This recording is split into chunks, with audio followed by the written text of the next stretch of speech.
welcome to Decarbonize, the clean energy podcast for Fresh Energy. Fresh Energy is a Minnesota nonprofit working to speed our state's transition to a clean energy economy.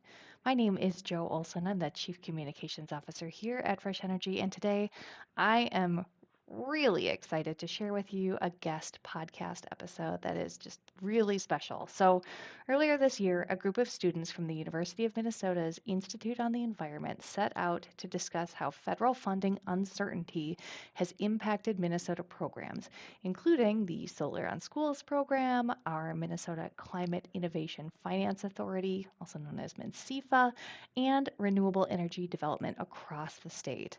So, shout out to those students, including Linda, Haley, Osman, Emma, Hariette, and Helen, for putting together a really fabulous story and for giving Fresh Energy permission to share it.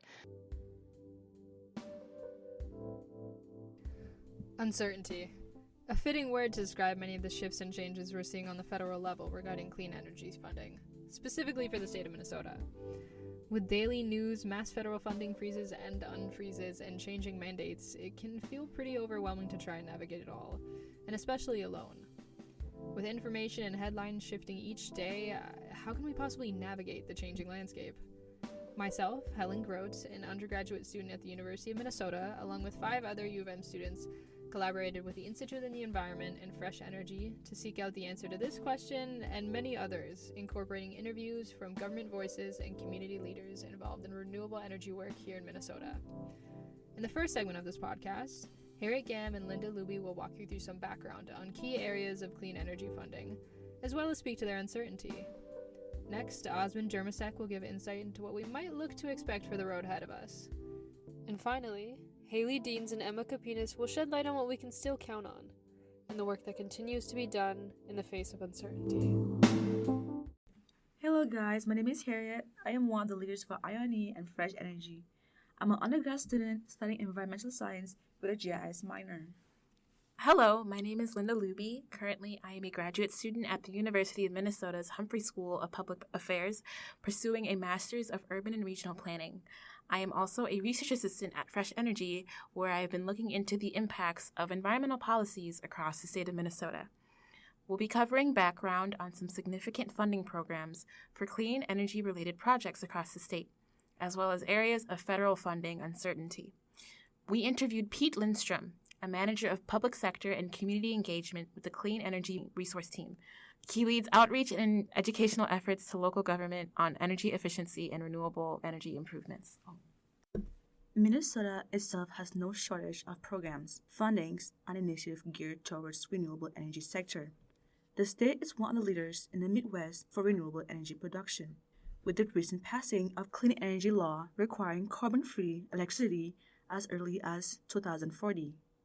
An example of this work and a very successful program to date has been Solar for Schools. In 2021, Solar for School was established by Minnesota legislature to promote solar energy systems and their installations into Minnesota schools. Additionally, the program functions to integrate knowledge and programming about renewable energy systems into their curriculum. Since its launch, well over 100 schools has participated and received grants from the state. There is an exerted effort on outreach to schools where students receive free and reduced lunch. I will tell you, I do make it a concerted effort to do outreach to schools that have, for example, a high free and reduced lunch percentage of students, and ensure that they have the information necessary to make an informed decision if this is right for them. This comes after a long expressed interest from schools for solar transitions, but facing barrier of how to pay for it. Solar for School is a way to lower utility burdens, making it an effective area to cut costs and not have an impact on the classroom. When looking at communities served, Solar for Schools has boosted popularity statewide, with notable clusters in school districts in and around Duluth, as well as a lot of interest in the metro and suburban areas. However, Solar for School also aims to serve underrepresented communities and districts, with the Minnesota legislature wanting to assure that school districts with the most financial need will receive the most funding. When talking about the impacts of Solar for Schools, Pete Lindstrom focuses on impacts it has on students. It is a requirement for this grant that the array be incorporated into the curriculum. And school districts recognize that the students of today are the energy decision makers of tomorrow, right? So they are going to be making energy related decisions around jobs, around public policy, around energy markets, around energy technologies. And so the more that the young people of today can see it, they can see it and in some cases feel it. I mean, that's like right there on the ground. It makes it really real for students, and school districts see that as a positive as well. Shifting to a program in its early development phase, with an early launch projected for April of 2025, was the introduction of home energy rebates in Minnesota. The Inflation Reduction Act, also known as the IRA, included a home energy rebate program within its $500 billion investments in clean energy programs.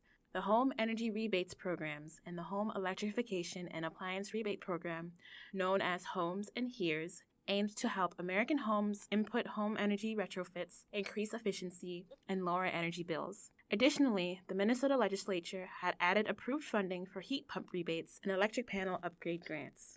However, the implementation of these rebates was under explicit oversight of the United States Department of Energy, at which any point they can decide to halt the Minnesota Department of Commerce's work with the rebates if they were to fail to meet the necessary standards. Towards the end of 2024, the HERES program was under contract to move forward with their launch, while Holmes was awaiting further approval from the DOE. All of these rebate programs, as of March of 2025, have been put on hold, with no estimated program launch according to the Minnesota Commerce Department for Energy and Utilities, which also urges people to not apply at this time. Another major funding area met with uncertainty is Minnesota's Green Bank. MnCEFA, or the Minnesota Climate Innovation Finance Authority, made its launch in 2023. MnCEFA's aims to invest in clean energy projects, reduce energy cost burdens, and advance the clean energy workforce across Minnesota. Their approach is also geared towards supporting environmental justice communities, with statute compliance requiring at least 40% of direct benefits to environmental justice communities, with their 2025-2026 strategic plan defining direct benefits as dollars invested in a specific area, such as an EJ community. In an interview with Kari Groth, Executive Director of MnCEFA, she spoke with us on some of the notable funding uncertainties the Green Bank is facing from federal freezes on climate grants and loans. $25 million in federal funding frozen. This is 20% of their total capital assets. With the $25 million having significant instructions for deployment, it became a significant driver for the lawsuit filed by the Minnesota's Attorney General, Keith Ellison, and 4 other Attorney Generals. According to the Minnesota Attorney General's office, the lawsuit sues the illegal blocking of funding towards state projects to reduce greenhouse gas emissions, funding which was congressionally approved. The suit also sues Citibank,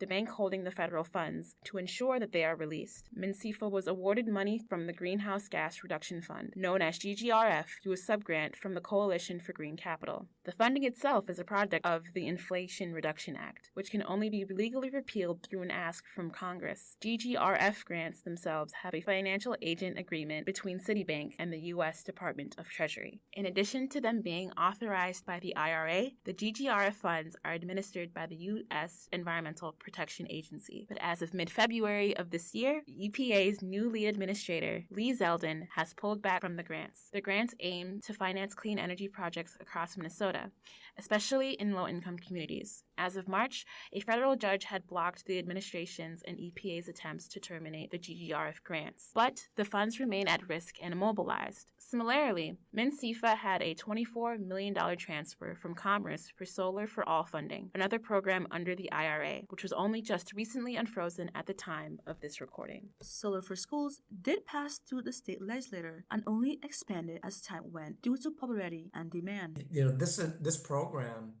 started in 2021 with $16 million.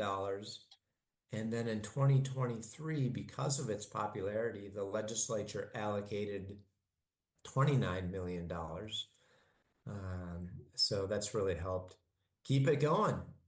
A key function of Solar for School is how it works in parallel with federal funding to elective pay. As a product of the Inflation Reduction Act, the tax credit spans from electricity for renewables, energy property, clean electricity production, and commercial clean vehicles. Schools and non-tax-paying organizations can use the solar tax credit, which has historically been geared towards individual homeowners and businesses. Now, up to a 30% tax credit may be applied, which is notably effective when paired with Solar for School grants to cover additional costs. He discusses how tax credit may be paired with Solar for School grants to cover additional costs. Federal funding called the elective pay. And this is brand new. This is where schools and other non-tax paying entities can tap into the solar tax credit. So there's been a tax credit for individuals, for businesses that put in solar for decades. And that's great. But if you're a non-tax paying entity, a city, county, school, faith community, food shelf, you don't pay taxes, so you don't get a tax credit.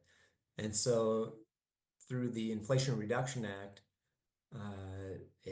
what's called elective pay has been put in place where these entities can tap into a 30% tax credit and essentially get a rebate from the federal government after they install a solar array. So a school, for example, can get a grant up to 70% and then also apply for federal elective pay for the remaining 30%. MNCIFA continues to work towards leveraging fundings with the Department of Energy Loaning Programming Office, with more details in the RFI they released this time last year. As a state energy financing institution, MNCIFA consistently works with the LPO to have further access to federal lending pools. It is worth mentioning that as of March of 2025, there has been a change in the Department of Energy Loan Programming Office Director. Kara describes the funding freeze for MNCIFA as notably disruptive, with disparaging public remarks disrupting the status of MNCIFA in their current startup phase, creating difficult space for green banks to gain credibility among investors when there is a certain level of remarks of opposition, especially on a federal level. All of these disruptions are notably causes for concern, and the uncertainty and constant changes at the federal level has blurred the past image we may have anticipated for the road ahead for renewables. Hello, my name is Osman. I am an undergraduate student at the University of Minnesota, majoring in accounting. As we look to the future of these funding sources, the road ahead isn't entirely linear or clear. Many government agencies and nonprofits need to adapt and change given the current circumstances. Kari expressed a common shift shared by many clean energy nonprofits and organizations being the need to leverage language differently moving forward. With MNCIFA's focus on environmental justice, there's an anticipated shift in their approach and language while still aiming to complete the same work, clarifying that their mission and mandate haven't changed. This comes in light of a growing list of flag terms when applying for federal grants, such as terms associated with community equity, climate crisis, and diversity. Organizations have been reframing their language to be more economically forward, highlighting the advantages of renewable energies on the economy and growing the workforce, shifting focus from more immediate changes to longer-term what can be done.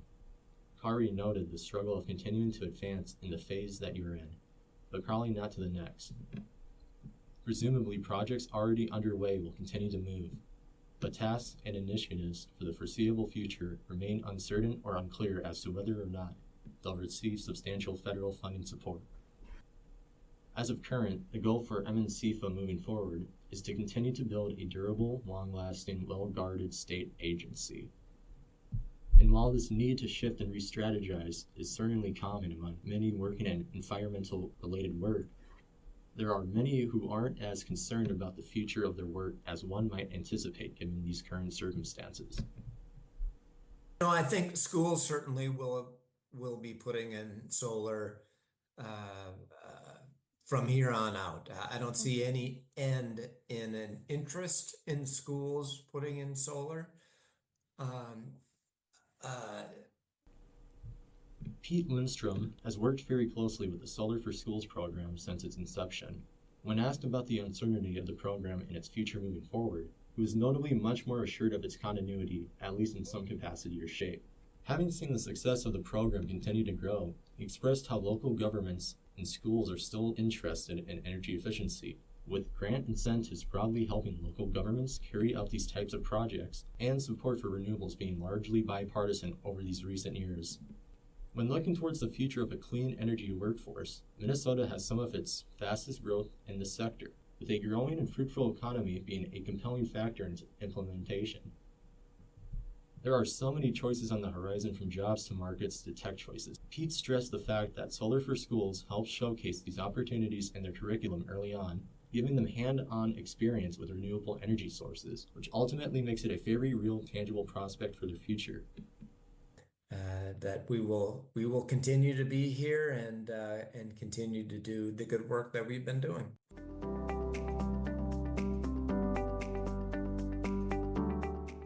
I'm Haley. And I'm Emma. And for this section of the podcast, we are going to be focusing on what we can still count on and some of the positive and uplifting parts of our research that we did when confronting the changes in federal funding in terms of renewable energy and clean energy sources. We will be working specifically in the state, both commenting on Kari Gruth from MNCFA and Jermusek Staples, who is the CEO of Renewable Energy Partners, a solar development firm based in North Minneapolis.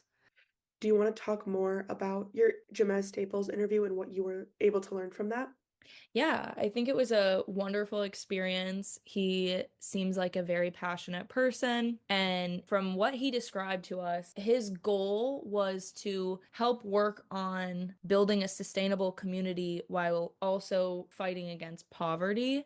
And he mentioned a lot, like, at one point during the interview, he talks about he brought people up onto this roof with him to install solar and to get solar into his community. And they got up there and they had no idea how to do it. And so a lot of what he does with Renewable Energy Partners is training. Their goal is to get people trained, especially people from minority communities, people from disadvantaged communities. That is their focus, to give them opportunities. He is working towards a training center that is open and running, and they're filling and creating classes that work towards, like I said, building and installing solar panels, either community solars or even just to give these people the resources so they have the training to get a job. And what I thought was super cool is Jermusek focused on training not for his own company solely. Like, obviously that is part of it. If you're going to be installing solar,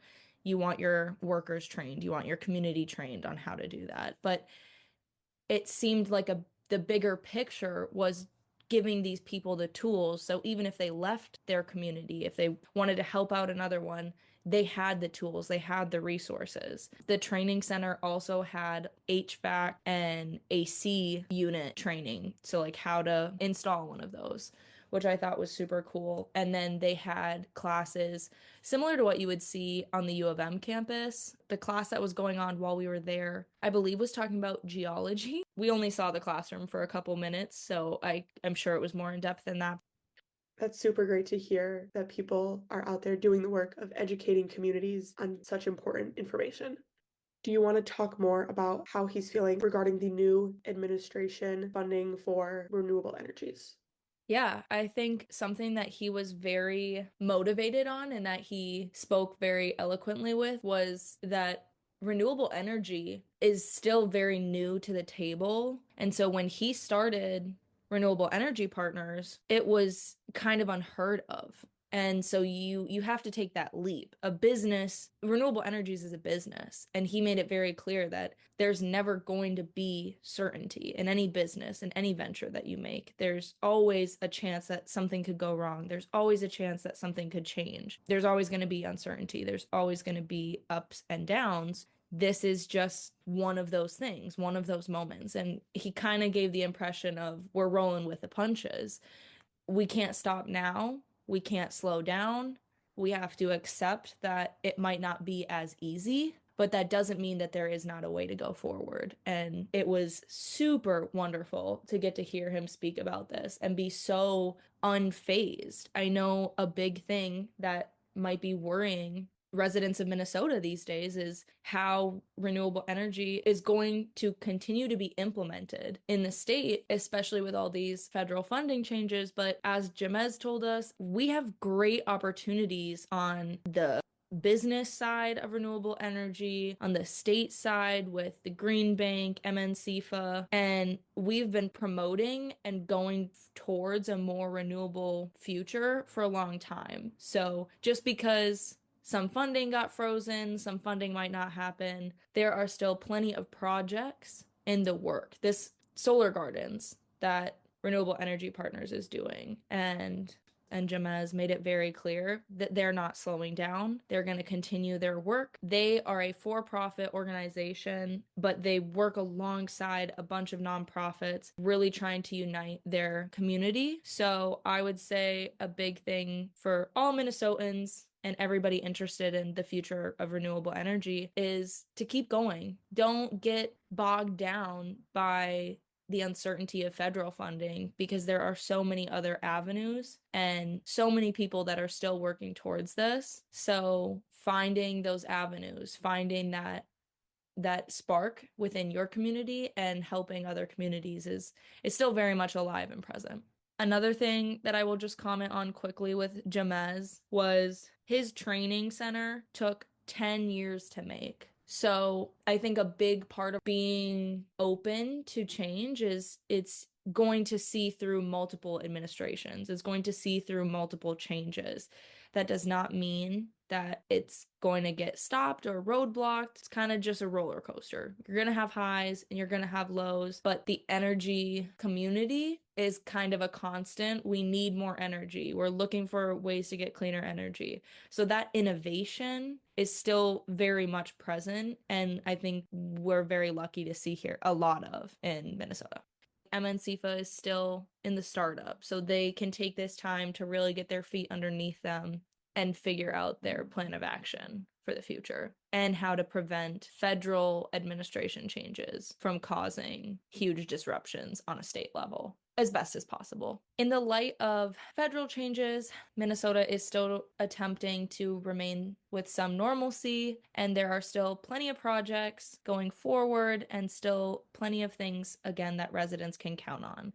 Some of them are the Green Bank and also Solar for Schools, which is currently in phase 2. These programs are still very much alive and will be around for quite some time. The 5 members of this podcast and that were working on this project all had very similar comments after interviewing with our multiple interviewees. The vibes were very positive. The outlook was very positive. It is very apparent that people working for renewable energy in the state of Minnesota are not slowing down. They are not deterred. And we encourage everyone listening to this podcast to share that same aura and feeling of not being panicked or lost or worried. There are reasons to be concerned, and there are definitely some changes that are very unfortunate in the progress of renewable energy, not just in the state of Minnesota, but the US as a whole. But that doesn't mean that the good work has stopped, nor does it mean that we are going to stop pushing for renewable energy. Some advice that we may pass on to anybody listening to this is to advocate for renewable energy, to speak with their communities, and to listen, to educate themselves and others about renewable energy and why it's important, and to keep that innovation going. We are still, as mentioned before, in the early stages of renewable energy and its implementation. There is so much innovation that is still not even thought of. You don't know what you don't know. So being at the table, bringing up your opinions, your voices is important and relevant here. And it might seem scary. There's definitely a lot of changes going on, especially in the United States. But if you have a passion for something such as renewable energy, there is still a place for you. So a little jump back to our Jermusek Staples interview. There was a portion where he mentions this clip. Well, there's opportunity in chaos, right? This is an opportunity for us to not only just stand up and push back and continue the work that we're doing, but also show how we do this work with or without them, right? And I think that line is so important because it is exactly right, and it is the exact mentality that we should be thinking of. This is not a dead stop. Yeah, we might have had to slow down a little. Yeah, we might have to reword, redirect, replan, but there's opportunity in that. There's ways to make a project even better. There's ways to think things through again, see it from a different light, add different perspectives. So there's an opportunity here for renewable energy, for communities, and for connection. And we really just hope that you choose to focus on that aspect, or at least keep it in mind when thinking about changes in the government or when thinking about the future. We both hope that hearing these messages from leaders in renewable energy, they're still seeing a way forward to reach development goals.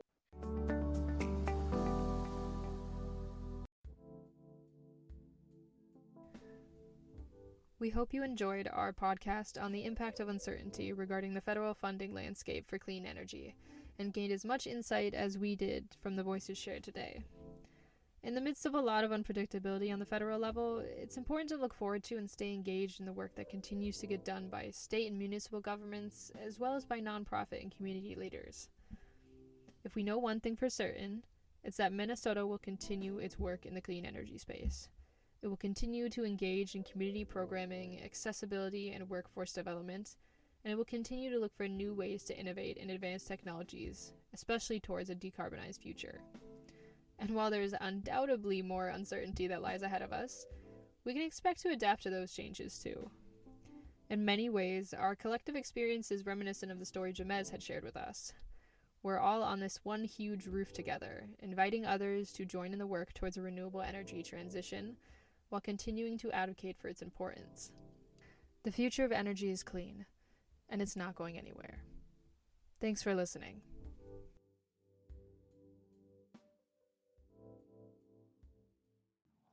Wow, such a great episode from those students at the University of Minnesota's Institute on the Environment. We really appreciate them sharing it with us to post on the Fresh Energy podcast. Speaking of Fresh Energy, you can stay up to date on our work at fresh-energy.org or follow us on social media. You can support our work to drive bold policy solutions to achieve equitable, carbon-neutral economies here in Minnesota and beyond. Head over to our website for the latest news and to make a donation. You can also register to join us next week, May 21, at Urban Growler in St. Paul for our end of the legislative session Loggers and Legislation event. All are welcome, and your first drink is on Fresh Energy. Find out more on our website. Again, it's fresh-energy.org. And thank you to the band Palm Psalms for providing our theme song. It's called DGAF. It's off of their album, O2 Haka. Get the latest from the band at palmpsalms.com.